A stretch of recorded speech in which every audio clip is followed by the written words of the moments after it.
Olá, seja muito bem-vindo ao Periscópio Filosófico, o seu podcast de filosofia e humanidades. Eu sou o professor Edson Roberto e nós estamos iniciando a partir de hoje uma jornada, uma aventura através do conhecimento e da reflexão por meio da filosofia e das humanidades.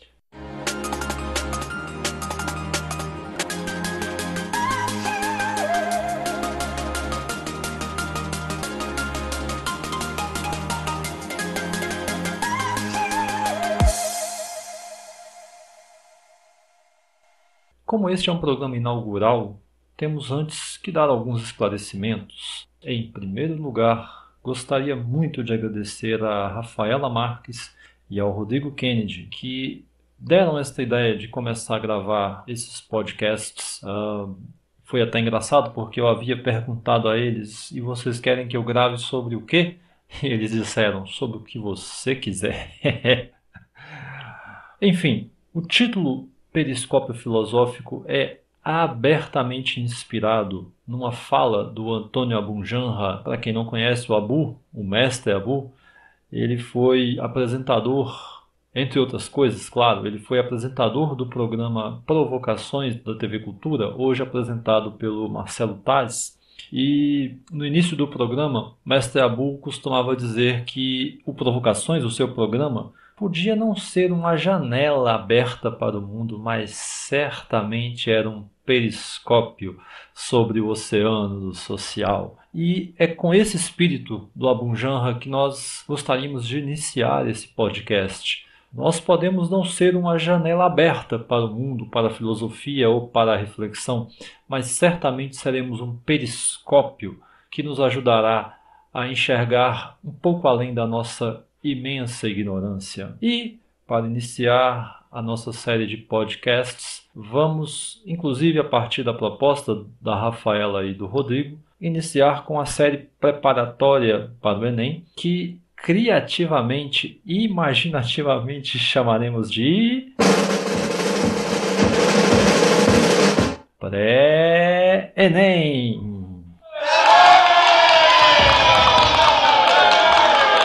Como a gente já havia começado algumas aulas a esse respeito e já havíamos passado por parte da filosofia antiga, nós vamos iniciar a partir de hoje um podcast sobre o grande, o inigualável Platão.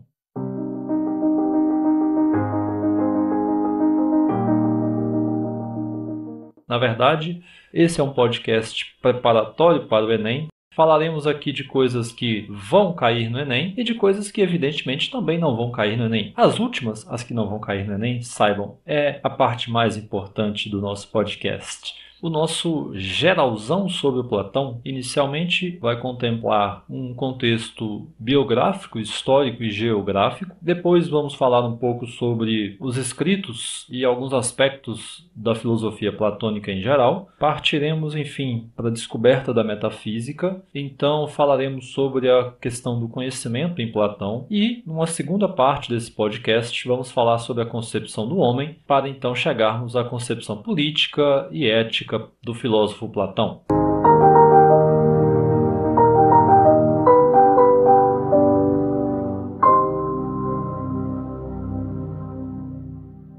Platão, na verdade, não se chamava Platão, e ele recebeu este apelido, Platão, devido, provavelmente, à sua compleição física. Disse que ele era um homem forte. Em grego, Platos significa precisamente amplitude, largueza, extensão. Há a hipótese também de que ele tenha recebido este apelido devido à sua testa proeminente. Platão se chamava Aristócles e nasceu entre 428 e 427 a.C., portanto, século V a.C. Ele nasceu em Atenas e era um aristocrata. Na verdade, a família de Platão tinha uma descendência bastante interessante. O pai de Platão dizia-se ser descendente do rei Codrus, o último rei de Atenas, antes que o regime político da cidade fosse modificado para um conselho de arcontes. Enfim, não sabemos de fato se Codos foi rei ou não de Atenas, porque os reis de Atenas, todos eles têm um aspecto mitológico na sua história, porém é uma descendência nobre. Não bastasse isso, a mãe de Platão era da família de Solon. Solon foi um dos grandes reformadores de Atenas, além de ser um poeta, um legislador. Ele foi considerado um dos 7 sábios da Grécia Antiga e ele foi famoso por fundar as eclésias, que são as assembleias que depois vão dar origem ao regime democrático em Atenas. Na juventude, Platão foi discípulo de Crátilo, e o Crátilo, por acaso, foi um seguidor de Heráclito, um seguidor radical de Heráclito, na verdade, porque enquanto Heráclito dizia, por exemplo, que não se pode entrar no mesmo rio 2 vezes, porque quando nós entramos a segunda vez, as águas do rio já passaram e já modificaram a existência do rio, o Crátilo dizia que a gente não poderia entrar no rio nem sequer uma vez, porque além do rio estar em constante mudança, nós também estamos em constante mudança. Após um período com Crátilo, Platão começou a frequentar o círculo socrático com mais ou menos 20 anos de idade, tendo aulas com Sócrates, provavelmente buscando se preparar para a vida política. Na verdade, entre 404 e 405, ele teve o seu primeiro contato direto com a política governamental de Atenas a partir de um governo aristocrático, do qual participaram 2 parentes seus, Cármides e Critias. Platão ficou extremamente desgostoso com os métodos de governo da aristocracia e depois, um pouco mais tarde, mais ainda ficou decepcionado com a política quando o regime político de Atenas condena Sócrates a tomar cicuta, à morte, e por acaso esse regime político já não era mais a aristocracia, era um regime democrático, e Platão, durante toda a sua vida, vai se bater contra a democracia por considerá-la um regime político bastante ruim. Antes de atingir a maturidade, Platão viajou para vários lugares, entre eles Mégara, uma cidade que fica a oeste de Atenas, possivelmente foi para o Egito, e Cirene, embora a viagem para o Egito a gente não tenha certeza dessa viagem. E aos 40 anos, quer dizer, em 388 a.C., Platão foi convidado para ir a Siracusa, que fica na Sicília. Para quem não está ligado na geografia, Sicília é aquela ilha que fica no bico da bota da Itália. Ele embarca para Siracusa a convite do tirano da cidade, Dioniso, e lá faz amizade com Dion, que era parente do tirano, e considera que Dion seria um discípulo capaz de ajudá-lo a implantar o seu projeto político, do qual falaremos mais tarde, do rei filósofo. Ocorre uma confusão com Dioniso I, e Platão é vendido como escravo, ou, como conta outra história, ele é forçado a desembarcar em Égina, uma cidade que estava em guerra com Atenas, é mantido como escravo e resgatado por Anicírides de Cirene. Ele retornará em 367 a.C. a Siracusa. Dessa vez, quem assumiria o poder seria o filho do Dioniso I, Dioniso II. Porém, Platão nunca conseguiu o seu intento, ou implantar o seu intento na cidade de Siracusa, e retorna a Atenas em 1360, onde vai fundar a sua academia. Ele escolhe um terreno da cidade, um parque dedicado ao herói Acádemus.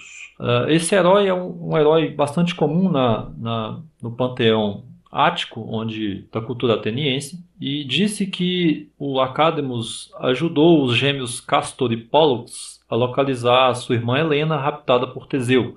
Helena aquela da Guerra de Troia, e o Teseu, o cara que matou o Minotauro. Inclusive, Castor e Pólux são filhos de Zeus, como Helena, e a eles vai ser dada a imortalidade quando transformados em estrelas.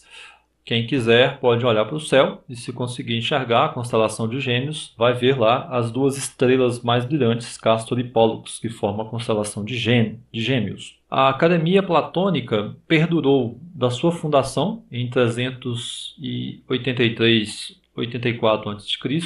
até o ano 529 d.C., quando foi definitivamente fechada pelo imperador Justiniano. Justiniano considerava que a academia era o último bastião do paganismo e precisava fechá-la para implantar o projeto político de cristianizar o Império Romano. Platão permanece na academia até sua morte em 347 a.C., aos 70 anos de idade, portanto Platão morreu bastante velhinho, ainda mais para o tempo em que ele viveu bastante tempo, ele era um ancião. Platão escreveu bastante, escreveu 35 diálogos e 13 cartas que chegaram até nós. Esses trabalhos do Platão são agrupados em 36 conjuntos de obras. Essas obras, por acaso, são divididas em 9 tetralogias. Basicamente, cada tetralogia trata de um assunto específico que cada diálogo aborda. Porém, resta um grande problema que, além da doutrina escrita de Platão, dessas cartas e desses diálogos, nós temos que lidar com as doutrinas não escritas, quer dizer, os cursos que ele ministrava na academia, intitulados Sobre o Bem, dos quais nós temos apenas relatos de terceiros, como por exemplo Aristóteles, que foi discípulo de Platão, e uma referência em uma de suas cartas, especificamente a carta 7. Falando um pouco sobre os diálogos, o personagem principal dos diálogos de Platão era Sócrates, e Platão tentou manter nesses diálogos a ideia socrática de filosofia feita a partir de um diálogo vivo e dinâmico, um movimento dialético em direção à verdade, além de usar Sócrates como personagem principal para prestar justamente homenagens a Sócrates. Aqui resta um último comentário sobre os diálogos em relação à questão do que é Platão e do que é Sócrates nos diálogos. Pelo menos a princípio, os estudiosos tendem a afirmar que os diálogos iniciais de Platão têm uma carga maior de filosofia socrática e os diálogos do meio à maturidade de Platão são considerados pensamento autônomo do Platão. É um tipo de literatura riquíssima, de um estilo literário brilhante. O Platão não era apenas um grande filósofo, ele era também um grande escritor. Os diálogos são muito fáceis de se ler, tem uma leitura bastante fluida e existe um problema, que pelo menos poderia ser um problema para algumas pessoas, porque nos diálogos existe uma constante presença de alegorias ou mitos, e o Platão se utiliza imensamente desses mitos para explicar sua filosofia. Algo que nós veremos mais tarde, na segunda parte desse podcast, quando formos falar da concepção do ser humano em Platão. Ele vai utilizar de dois mitos, o mito do carro alado e o mito de Er, ou o famoso mito platônico da caverna. A gente poderia se perguntar, ora, com a filosofia, o logos, a razão, finalmente não se desvincula, se desvencilha do mitos, então por que Platão utilizaria em seus diálogos? Na verdade, os primeiros filósofos, os pré-socráticos, eles de fato abandonam o uso da mitologia nas suas explicações, embora os sofistas tenham retomado um certo uso mais ou menos funcional de acordo com a necessidade deles, embora carregado de uma racionalidade. Sócrates, por sua vez, nega a fecundidade ou o uso dos mitos ou da mitologia. Platão inicialmente segue o mestre e nega a importância dos mitos ou um bom uso pedagógico desses mitos, embora depois que Platão tenha aderido às teses do orfismo, ele passe a utilizar os mitos de uma maneira que o mito serve como estímulo ao logos, fecundando a razão, ajudando a raciocinar. Aqui é preciso fazer um pequeno parêntese, porque surgiu uma palavrinha aqui que é preciso explicar. Orfismo era uma espécie de religião de mistérios na época de Platão. Ela não era a religião oficial, como a gente tem o hábito de ver nas mitologias ou nos conjuntos literários, ou mesmo nas tragédias gregas. É uma religião de iniciados, em que círculos de iniciados vão estabelecendo acesso ao conhecimento místico, e o orfismo, a principal característica do orfismo é pregar a existência da alma imortal que reencarnaria em vários corpos para purgar os seus pecados, uma doutrina chamada de metempsicose. Pois bem, o mito em Platão perde o seu valor assombroso, fantástico, como existia, por exemplo, em Homero ou Hesíodo, e passa a ser uma expressão de fé e de crença, mas uma fé e uma crença racionais e não mais ligadas à mera emoção que o mito gerava nos indivíduos.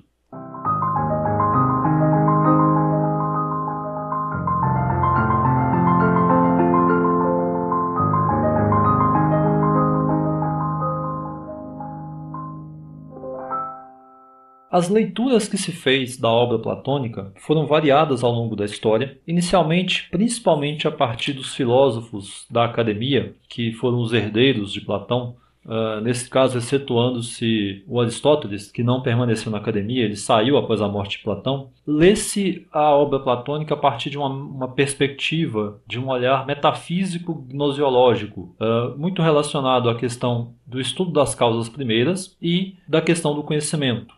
Após essa fase inicial, com o movimento neoplatônico, ou seja, uma releitura ou uma redescoberta de Platão, o foco vai para a questão religiosa, em geral, a questão mística nos escritos de Platão, porque o Platão trata muito do acesso ao divino a partir do intelecto. Por fim, na modernidade, retoma-se um tema que era desprezado em Platão, que é o tema ético-político-educativo, embora o próprio Platão tenha confessado na sua carta, principalmente a carta 7, que a sua grande paixão era a política, e a política era, de certo modo, subordinada à filosofia. Na verdade, o fim último da vida filosófica era produzir uma vida política de qualidade. E, contemporaneamente, a partir de vários estudos dos séculos 20 para frente, principalmente, nós tentamos retomar a leitura de Platão a partir das suas doutrinas não escritas, aquelas que ele ministrava na academia sobre o bem, porque Platão considerava que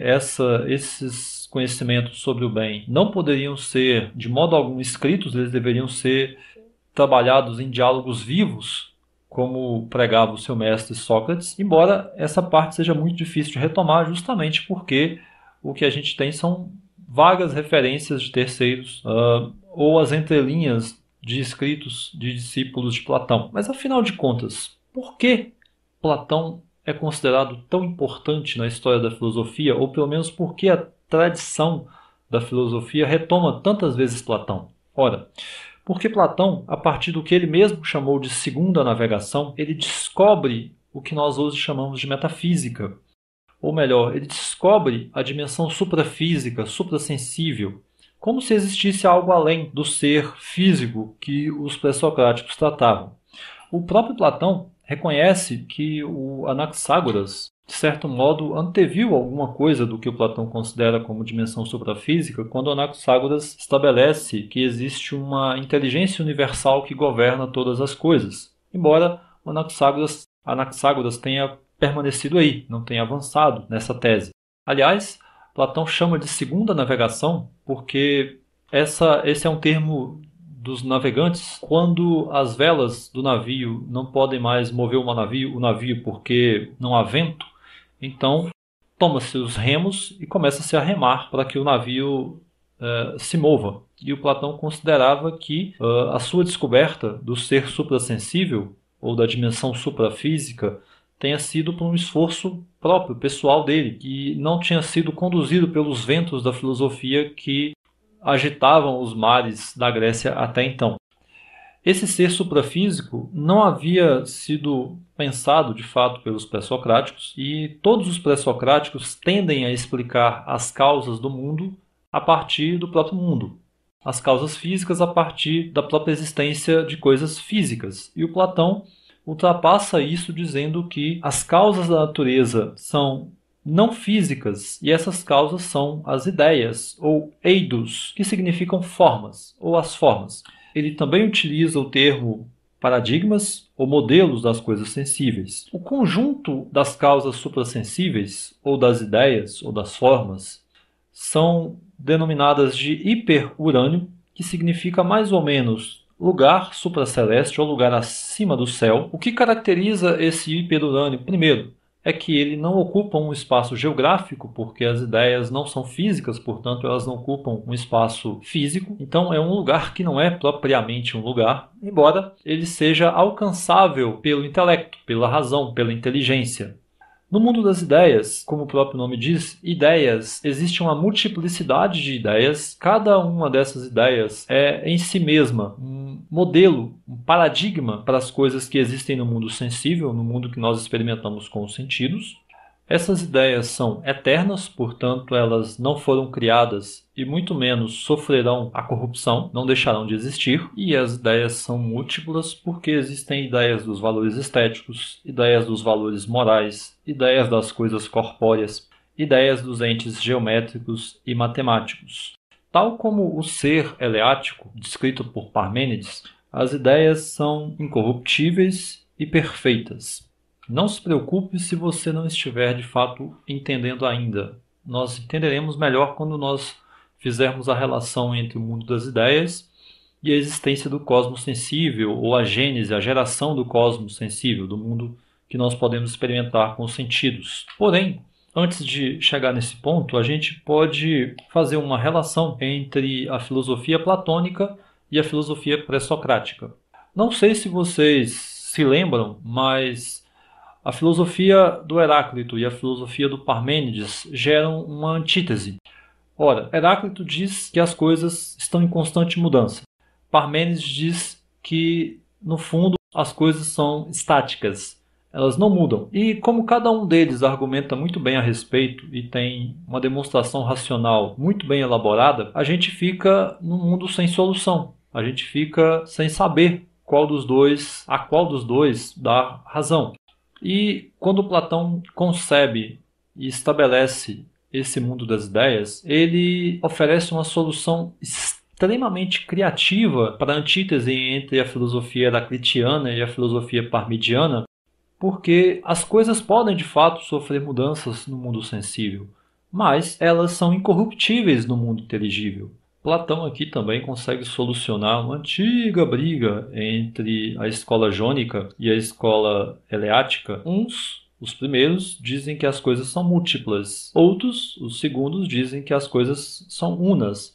E Platão, de certo modo, resolve isso afirmando que é impossível pensar o ser uno sem pensar os seres múltiplos. Ou seja, é impossível pensar a unidade sem a multiplicidade. Existe uma espécie de relação dialética entre as duas concepções. Também, com a sua teoria das ideias, Platão consegue relativizar a aporia colocada por Parmênides a respeito do não ser. No poema sobre a natureza do Parmênides, o Parmênides afirma que o não ser não é e não pode sequer ser pensado.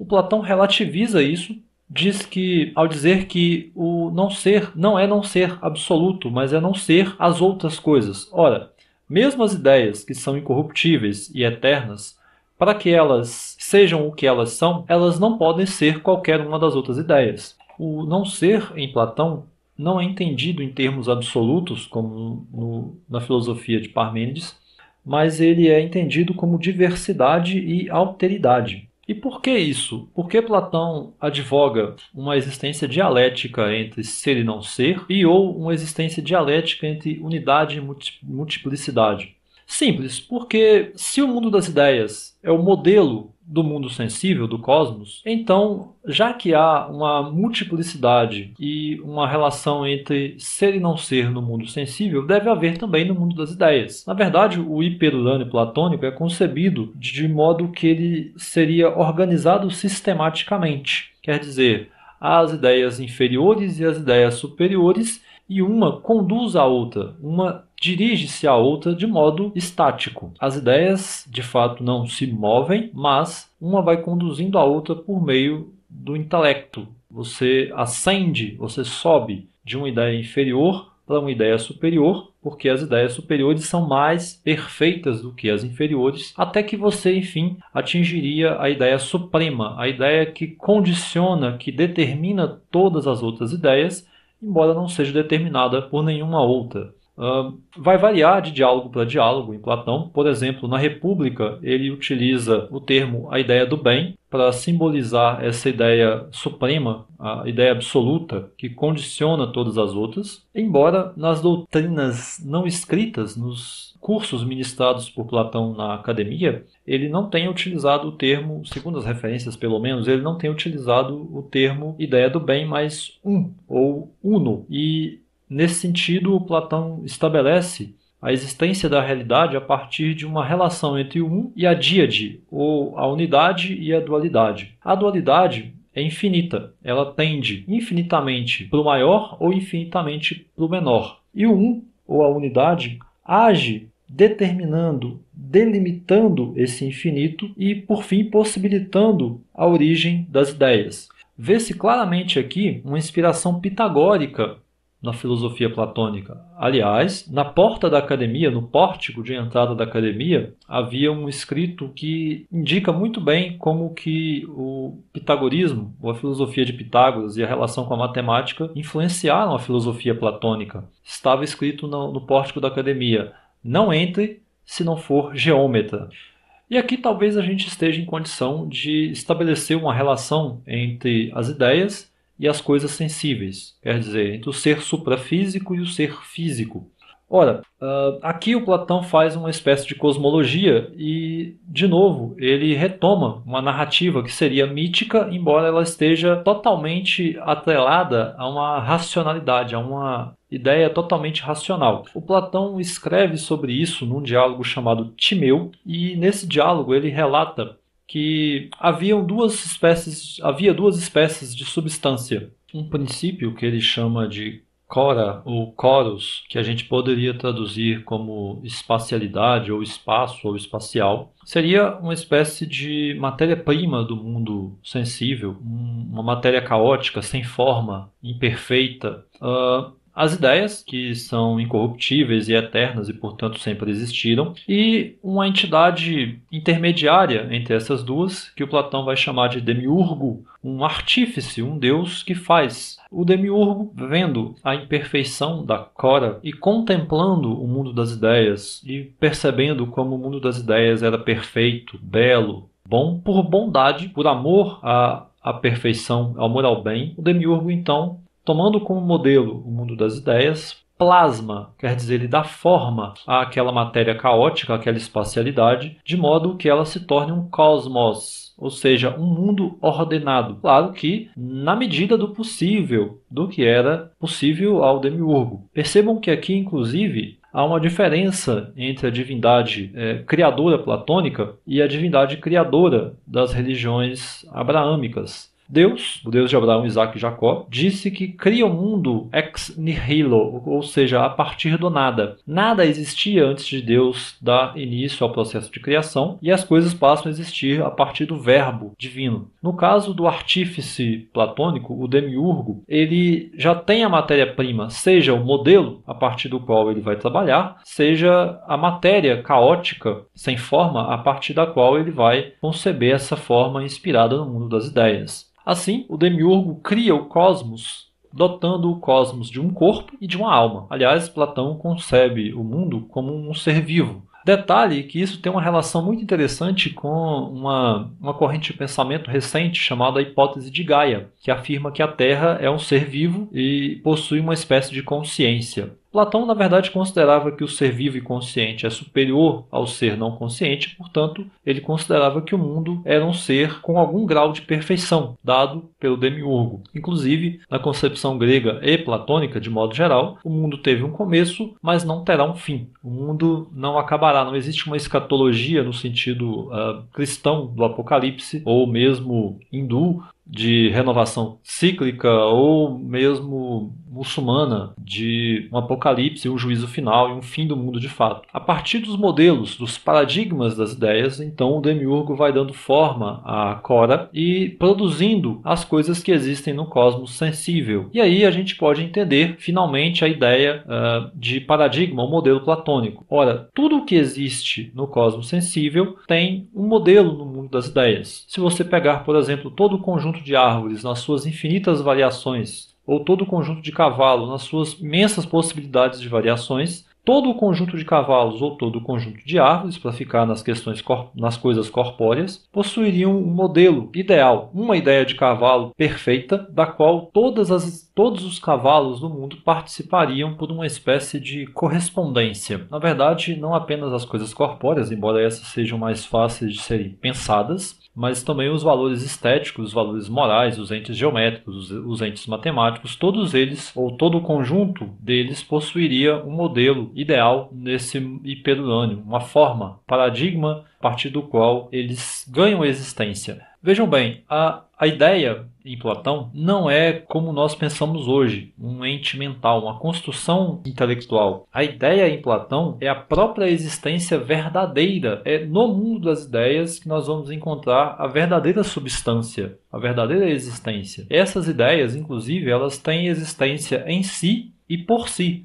ou seja, elas existem independentemente de serem pensadas ou não. Elas, na verdade, é que propiciam ou possibilitam a existência das coisas no mundo e do conhecimento das coisas no mundo. E isto, aliás, nos conduz à questão epistemológica ou gnoseológica em Platão, a questão do conhecimento.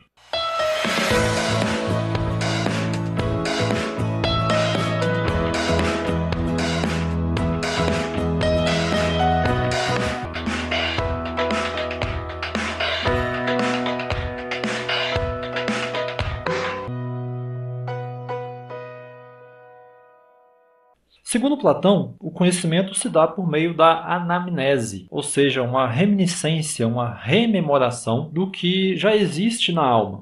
Nós vamos falar disso quando falarmos a respeito da concepção humana, mas em Platão a alma é da mesma substância do mundo das ideias. Portanto, a alma conhece a existência dessas realidades suprassensíveis e o que ela faz ao encarnar é apenas rememorar. Então, o conhecimento é uma espécie de busca na memória do que existe no interior da alma como conhecimento, seja no mundo sensível, seja no mundo das ideias. Num dos seus diálogos, no Menon, Platão trata dessa relação do conhecimento a partir de duas perspectivas. Primeiro, uma mítico-religiosa, bastante ligada à questão do orfismo e do pitagorismo, que influenciaram muito o pensamento do Platão. Como no orfismo e mesmo em Platão se considera que a alma seja imortal e ela ocupe vários corpos na busca de purgar os seus pecados, entende-se então que a alma já viveu várias realidades, já teve conhecimento de várias realidades, sejam as realidades suprafísicas do mundo das ideias, ou o que o Platão vai chamar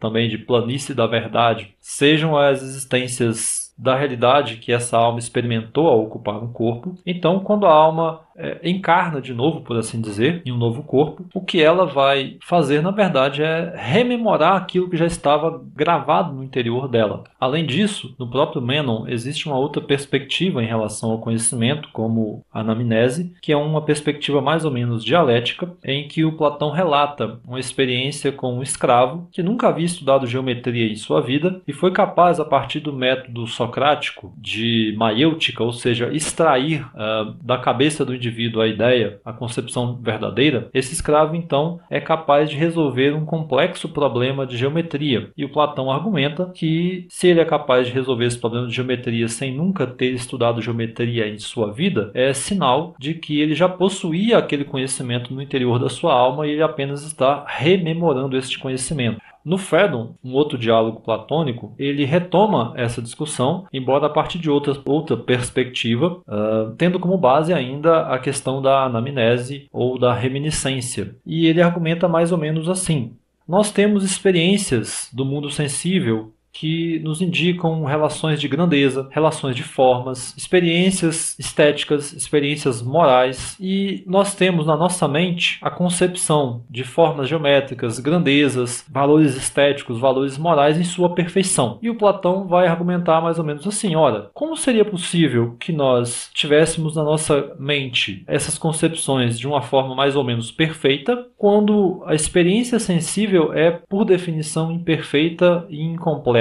De novo, ele retoma a ideia da anamnese para exemplificar que nós já temos esse conhecimento em nós, a partir principalmente da nossa experiência, da nossa vivência, do nosso conhecimento do mundo das ideias. Nós então conseguimos aplicar esse conhecimento existente ao termos contato com a experiência, o mundo sensível. Segundo Platão, existem dois níveis no mundo do conhecimento. Um deles é o da ignorância, que é justamente a falta de conhecimento. O outro é a episteme, que é o conhecimento científico, sistemático, aquele conhecimento reflexivo, crítico, típico do filósofo e do cientista. Além da ignorância e da episteme, ou da ciência, Platão estabelece um nível intermediário de conhecimento que ele vai chamar de doxa, ou opinião. E a opinião pode até ser verdadeira e reta, embora a opinião careça de uma estrutura própria. A opinião, ela depende de fatores externos e, portanto, a opinião nunca se baseia em si mesma. Ela sempre se baseia em relações externas e pode constantemente mudar. E o Platão é daqueles filósofos que consideram que o conhecimento não pode mudar. Uma vez que você obtém esse conhecimento, ele permanece, justamente porque esse conhecimento conhecimento provém de uma realidade que é eterna, que é o mundo das ideias. Somente o filósofo, a partir da dialética, poderia atingir o grau supremo de episteme, ou ciência, a ciência pura, a noesis, porque por meio da dialética ele vai captando o mundo das ideias, a existência dessas realidades supremas, das ideias inferiores, ascendendo até as ideias superiores, até atingir o conhecimento supremo, que é o conhecimento da ideia do bem ou do um.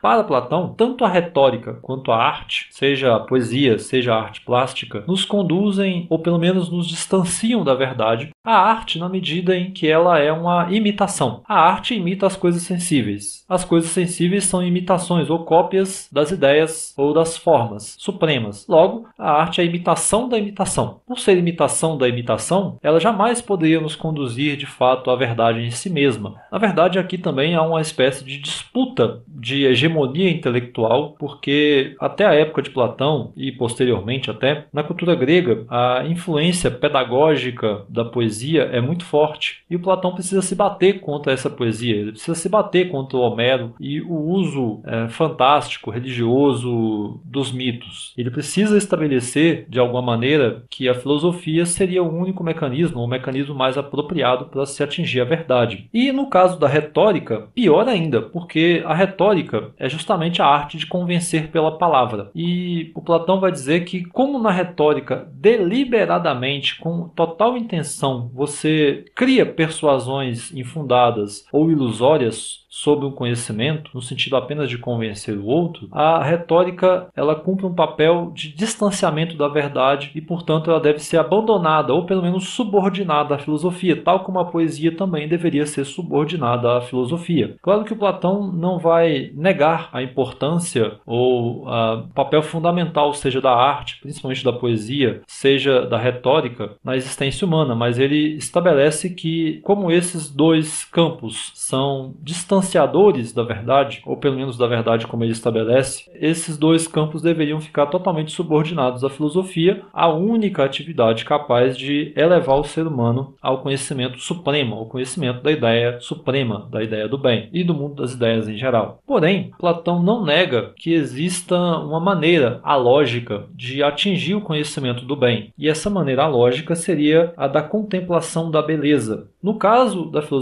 filosofia platônica, a beleza não está subordinada à arte, ou pelo menos ligada à questão da arte. A beleza está ligada à questão erótica, ou ao eros, ou ao amor. O eros, ou amor, em Platão, e ele vai trabalhar esse tema no Banquete e depois no Fedro, dois dos seus diálogos sobre a relação erótica. O eros, ou o amor, é uma espécie de intermediário entre o mundo empírico e o mundo metaempírico, ou seja, entre o mundo sensível e o mundo das ideias, sendo capaz de conduzir a partir de graus de beleza até a beleza absoluta, a ideia do belo. Como para o grego antigo, e inclusive para o Platão, o belo coincide com o bem, ou pelo menos é um aspecto do bem, quando você, a partir da contemplação da beleza, a partir de uma elevação erótica, atinge a ideia do belo, você também atinge a ideia do bem. Amor, inclusive, para Platão, é desejo de beleza, mas não um desejo desligado ou desvinculado de algo mais. É desejo de fecundar a partir da beleza. Tanto é que o grau mais inferior de amor para o Platão é o amor físico, aquele em que você deseja um corpo belo para que a partir da beleza desse corpo belo você possa produzir um outro corpo belo. Além desse amor físico, um segundo grau de amor é o amor da alma, que também buscando a beleza das ideias e a fecundidade da beleza das ideias, do pensamento no caso, estabelece uma relação com outra alma em busca de pensamentos mais belos. De novo, há uma relação de fecundidade aqui no amor. Por fim, depois de ascender a esses vários degraus de beleza, você atingiria o mundo das ideias e aí, contemplando cada aspecto de beleza de cada ideia, você atingiria finalmente a ideia do belo e a partir dela você teria acesso ao conhecimento supremo, que é a ideia do bem.